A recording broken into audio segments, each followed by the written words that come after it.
Hello बच्चों, हम पिछला क्लास में आपको निर्देशांक ज्यामिति के पार्ट थर्ड तक आपको बताए थे, जिसमें आपको सेक्शन फार्मूला के बारे में बताए थे। आज हम उसी का भाग 4 बतावेंगे, जिसमें आपको बतावेंगे त्रिभुज का क्षेत्रफल किस प्रकार निकाला जाता है निर्देशांक ज्यामिति में। सबसे पहले उसके फार्मूला के बारे में बता देते हैं, फिर उस फार्मूला के सहयोग से हम उसका एक्सरसाइज बता देंगे। सबसे पहले देखिए, इस त्रिभुज का क्षेत्रफल का फार्मूला किस प्रकार ज्ञात किया जाता है। मान लिए ये एक्स एक्सिस और ये वाई एक्सिस है, और ये त्रिभुज हम मान लिए कि एबीसी एक त्रिभुज है जिसका निर्देशांक x1/1 है, और इसका x2/2 और x3/3 तीनों बिंदु का निर्देशांक हम मान लिए हैं। जैसा कि यहाँ भी लिखा गया है, माना कि एबीसी एक त्रिभुज है जिसका निर्देशांक क्रमशः x1/1, b x2/2 और c x3/3 है। और पहला वीडियो में हम आपको दर्शाने के लिए बिंदु को बताए थे, उसी बिंदु की सहायता से हम देखिए x2/2 के मतलब क्या हुआ, यहाँ से यहाँ x2 हो गया और ये by2 हो गया। उसी प्रकार इसका बिंदु का यहाँ से यहाँ तक x1 हो गया और ये by1 हो गया। इस x3/3 के लिए क्या हो जाएगा, यहाँ से यहाँ तक x3 और ये by3 हो गया। इसी का सहयोग से हम mn निकालेंगे, तो यहाँ से ये पूरा दूरी में से इस दूरी को घटा दिए तो x1 - x2 आ गया। जब np निकालें तो ये टोटल दूरी में से इस दूरी को घटा दिए तो यह निकल गया। अब हम जब इस त्रिभुज एबीसी का क्षेत्रफल निकालेंगे, त्रिभुज एबीसी का क्षेत्रफल निकालेंगे, तो उसके लिए हम क्या किए हैं, बी से लंब डाल दिए एक्स एक्सिस पर, ए से लंब डाल दिए और सी से लंब डाल दिए, तो हमारा ये क्या हो गया, ट्रापेजियम बन गया। ट्रापेजियम यानी समलंब चतुर्भुज बन गया। 2 समलंब चतुर्भुज, 3 समलंब चतुर्भुज बना। एक आपका बना ए बी एम एन, दूसरा बना ए एन पी सी। जब इस समलंब चतुर्भुज या इस समलंब चतुर्भुज को जोड़ेंगे तो पूरा का क्षेत्रफल निकल जाएगा, लेकिन हमें ज्ञात करना है सिर्फ इसका, त्रिभुज का।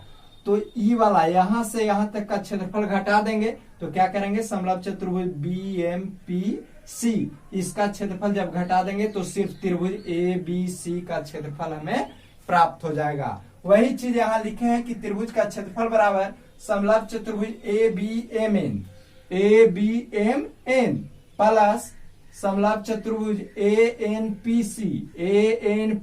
सी, दोनों का क्षेत्रफल जोड़ दिए और उसमें से इस क्षेत्रफल यानी बी एम पी सी को क्या कर दिए हैं, घटा दिए हैं। और इसका फार्मूला होता है, समलंब चतुर्भुज के क्षेत्रफल का फार्मूला होता है कि 1/2 समानांतर भुजाओं का योग अगुने उनके बीच की दूरी। अब ध्यान दो, समानांतर भुजा, इसमें समानांतर भुजा, इस समानांतर भुजा है इसका, और उसके बीच की दूरी mn है। अब इस समलंब चतुर्भुज में इसके समानांतर भुजा ये और ये हो गया, उसके बीच की दूरी np है। जब हम BMPC में चलेंगे तो समानांतर भुजा ये और ये हो जाएगा और बीच की दूरी MP हो जाएगा, जैसा कि यहाँ आपको क्या किया गया है, लिख दिया गया है। अब जब हम वैल्यू पुट करेंगे तो 1/2 टोटल में से हम कॉमा ले लेते हैं, सब में 1/2 है, और इसके लिए इसके स्थान पर bm का वैल्यू यहां से रखेंगे तो क्या हो जाएगा, by2 हो जाएगा। अब प्लस an का वैल्यू आपका क्या है, by1 है, क्रॉस mn उसके बीच की दूरी, तो mn हम निकाल चुके हैं, यहाँ कितना है, x1 - x2 प्लस 1/2 तो कॉमा पहला ही ले चुके हैं, an का मान by1 plus CP/3 across NP का वैल्यू कितना है, x3 या -x1 माइनस। अब हम यहां देखिए BM प्लस CP, BM कितना है, by2 है, प्लस CP आपका कितना है, by3 है, और उसके बीच की दूरी MP यानी MP कितना है, x3 - x2 है। जब इसे हम क्रॉस करेंगे, क्रॉस करने के बाद जब हम सोल्व करेंगे तो हमारा जो रिजल्ट प्राप्त होगा वो क्या प्राप्त होगा, 1/2 इस रूप में हमें प्राप्त होगा, x1 into by2 - by3 plus x2 into by3 - by1 plus x3 into by1 - by2, इतना वर्ग इकाई यही हमारा क्या होता है, त्रिभुज के क्षेत्रफल का फॉर्मूला होता है 1/2 x1 into by two minus by three plus x2 into by three minus by one और x3 into by one minus by two. जब इसको हम क्रॉस कर गुना करेंगे और सोल्व करेंगे तो हमें यही प्राप्त होगा और इसी को हम बोलते हैं त्रिभुज के क्षेत्रफल का फार्मूला निर्देशांक ज्यामिति में, जब 3 बिंदु आपको दिया हुआ रहेगा तब। अब इसके कुछ स्पेशल केस भी हैं, जैसे संरेख होने का कंडीशन भी इसमें आता है, तो उसके बारे में आपको हम बता देते हैं।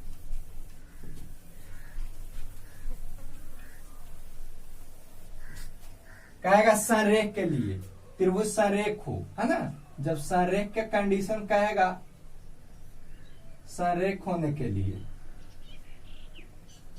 तो संरेख होने के लिए क्या होता है, संरेख होने के लिए कहता है कि त्रिभुज का जो क्षेत्र, संरेख कब होता है, जब एक ही रेखा पर स्थित हो बिंदु, है ना। संरेख के मतलब एक सरल रेखा में हो, है ना। जब एक सरल रेखा में रहता है उस कंडीशन में क्या हो जाते हैं, यहाँ इसका कंडीशन होता है कि त्रिभुज का जो क्षेत्रफल होता है, यानी त्रिभुज का जो क्षेत्रफल होगा वो क्या हो जाते हैं, 0 हो जाता है। यानी संरेख होने का सबसे सरल आपका जो कंडीशन है, याद रखना है कि त्रिभुज का क्षेत्रफल क्या हो जाए, 0। अगर 3 बिंदु दिया हुआ रहे और तीनों बिंदु से जब हम त्रिभुज का क्षेत्रफल ज्ञात करें और क्षेत्रफल का मान अगर 0 आ जाता है तो उस स्थिति में हम कहेंगे कि यह क्या है, संरेख है। या हम इसको इस रूप में भी लिख सकते हैं, त्रिभुज के क्षेत्रफल का फॉर्मूला यहाँ से 1/2 x1 into by two minus by three plus x2 into by three minus by one plus x3 into by one minus by two बराबर 0। ये 2 जब इस साइड में ले जाएंगे तो गुना में चला जाएगा, जब 2 से 0 में गुना करेंगे तो क्या हो जाएगा, 0 प्राप्त हो जाएगा। इसलिए हम लिख सकते हैं इस तरह भी x1 into by two minus by three plus x2 into by three minus by one plus x3 into by one minus by two बराबर क्या हो जाएगा, 0। ये आपका फार्मूला का भी हम यूज कर सकते हैं। जैसे इसके इस फार्मूला के यूज करके अगर 3 बिंदु दिया हुआ रहेगा, कहेगा कि संरेख है, उसमें एक बिंदु के स्थान पर K या C या A या B कुछ लिख देगा और कहेगा संरेख है, तो उसे K का वैल्यू ज्ञात करें, तो इसका यूज करके हम बना सकते हैं, यानी K का वैल्यू निकाल सकते हैं, या ये भी जो जिसका वैल्यू भी कहेगा उसका वैल्यू हम ज्ञात कर सकते हैं। अब आप लोग निर्देशांक ज्यामिति उसका एक्सरसाइज देख लीजिए, त्रिभुज के क्षेत्रफल जो बताएं उसका फॉर्मूला, तो उसका एक्सरसाइज देख लीजिए कितना है, एक्सरसाइज 7.3। एक्सरसाइज 7.3 का पहला क्वेश्चन था जिसमें त्रिभुज का क्या करना है, क्षेत्रफल ज्ञात करना है, जिसका 3 बिंदु दिया हुआ है, ए बी सी का बिंदु दिया हुआ है 2 3 -1 0 और 2 -4, यानी x1 y1 दिया हुआ है, x1 दिया हुआ है 2 अब y1 दिया हुआ है कितना 3। यहाँ x2 आपका हो गया, x2 आपका -1 हो गया, अब y2 आपका क्या हो गया 0। आई x3 बाई 3 है, यानी x3 आपका 2 हो जाएगा, अब बाई 3 आपका कितना हो गया -4। अब इसका जब हम क्षेत्रफल निकालेंगे तो त्रिभुज का क्षेत्रफल का अभी हम फार्मूला बताएं, त्रिभुज का क्षेत्रफल 1/2 x1 into by two minus by three plus x2 into by three minus by one plus x3 into by one minus by two. ये आपको फार्मूला बताया, क्या हो जाएगा 1/2 x1 का मान आपका कितना है 2 है, अब बाई टू का मान कितना है 0, अब बाई थ्री कितना है -4 तो +4 हो जाएगा। x2 का मान -1 है तो ये -1 हो जाएगा, अब बाई थ्री का मान -4 बीच में माइनस बाई वन का मान कितना है 3, अब प्लस x3 का मान 2 हो गया, अब बाई वन यहाँ दिया हुआ है 3, अब माइनस बाई टू का मान कितना है 0। 1/2 2 से गुना करेंगे 4 दूनी 8 आई -1 आई कितना हो जाएगा गुने -7 अब प्लस द्वितीय 6 हो जाएगा। 1/2 8 आई माइनस प्लस 7 हो जाएगा अब प्लस 6 हो जाएगा, तो क्या हो जाएगा 8 7 15 15 6 21, यानी 21/2 वर्ग इकाई, है ना। ये फार्मूला जो होता है मोड में होता है, इस रूप में होता है। फार्मूला आपका जो होता है मोड में होता है, इसलिए क्योंकि त्रिभुज का क्षेत्रफल कभी भी नेगेटिव नहीं होता है, इसीलिए मोड के रूप में लेते हैं कि माइनस में भी अगर क्षेत्रफल आएगा तो उसको हम प्लस में लिखेंगे। अब ध्यान दें क्वेश्चन नंबर 2।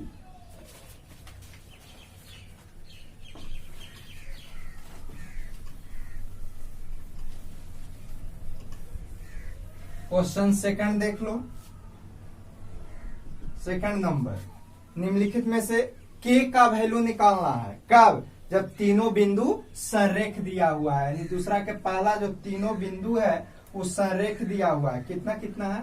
7 - 2 दिया हुआ है, 5 1 दिया हुआ है और 3 के दिया हुआ है ना।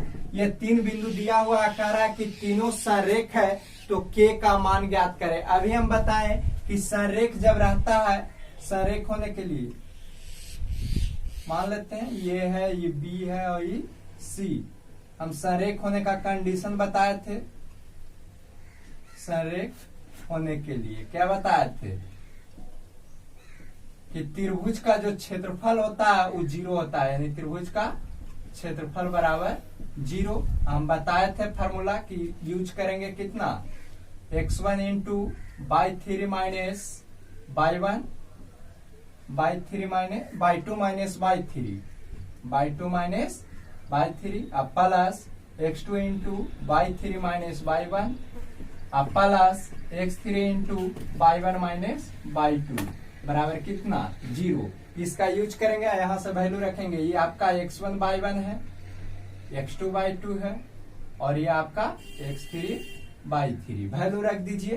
क्या हो जाएगा, x1 आपका 7 by2 के मान आपका 1 हो गया, अब by3 के मान आपका k है, प्लस x2 का मान 5, अब by3 का मान कितना हो गया k, अब by1 आपका हो गया -2 तो +2 हो जाएगा, प्लस x3 का मान आपका कितना है 3, अब by1 के मान आपका हो गया -2, अब by2 हो गया 1, अब बराबर कितना हो जाएगा 0। इसको सोल्व कर देंगे और k का वैल्यू हमारा निकल जाएगा। गुना कर दीजिए 7 अब -7k प्लस 5k अब प्लस 5 दूनी 10, ये हो जाएगा आपको -1 -2 -3 अब गुना करेंगे तब -9 आ जाएगा, बराबर कितना 0। यानी हम लिख सकते हैं 7 9 और 7 10 और 7 17, 17 में से जब 9 घटाएंगे तो हमारा कितना प्राप्त हो जाएगा 8 प्राप्त हो जाएगा, है ना। और यहां से हमारा -7k और +5k है तो -2k हमें प्राप्त होगा, बराबर क्या हो जाएगा 0। या हम लिख सकते हैं 8 बराबर 2k या k बराबर 8/2, 4 दूनी 8, यानी कि 4 हमारा k का जो वैल्यू आएगा वो 4 आएगा, है ना। प्लस में लिए माइनस में लेंगे तो वैल्यू आपका चेंज भी कर सकता है। नेक्स्ट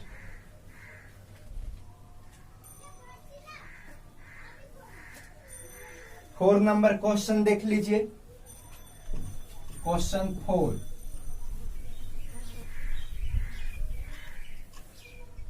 क्वेश्चन 4 आपका क्या कह रहा है, उस चतुर्भुज का क्षेत्रफल निकालना है। आपको चतुर्भुज के बारे में नहीं बताए थे, आपको बता देते हैं। एक चतुर्भुज का निर्देशांक दिया हुआ है ना,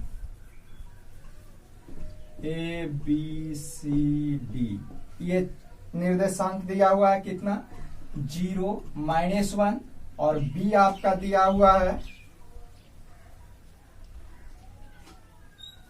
सॉरी ये आपका दिया हुआ है -4 और -2 और B आपका -3 या -5, C के जगह 3 या -2 और D के जगह आपका हो जाएगा 2 3। ये 4 बिंदु दिया हुआ है, चतुर्भुज का आकार है, इसका क्षेत्रफल ज्ञात करें। तो क्षेत्रफल ज्ञात करने के लिए क्या करेंगे, इसको हम मिला देंगे इस तरह।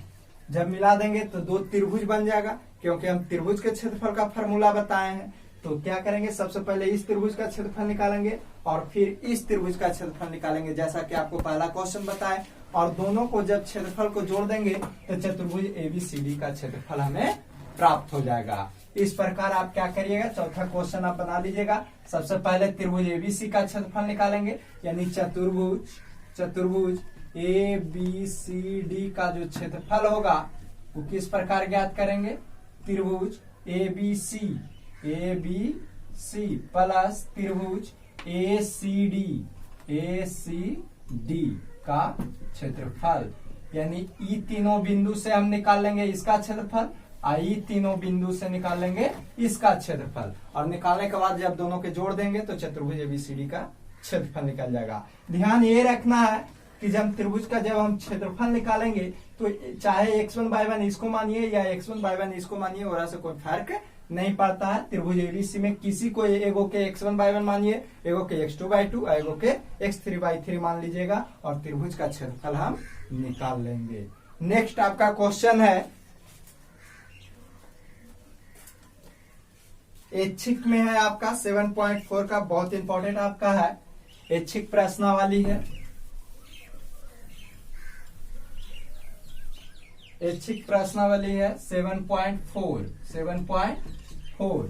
उसका क्वेश्चन नंबर फर्स्ट क्या कह रहा है कि दो बिंदु को जोड़ने वाली रेखाखंड को इतना किस अनुपात में बांटता है। दो ए और बी दो रेखाखंड है, दो बिंदु दिया हुआ है 2-2, अब बी है आपका 3 या 7, और इस रेखा का इक्वेशन दिया हुआ है 2x + y - 4 = 0।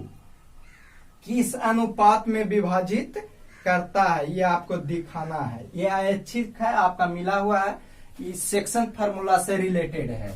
जैसे मान लेते हैं कि pxy यहाँ कोई बिंदु था जो इसको क्या कर रहा है, k/1 में बांट रहा है।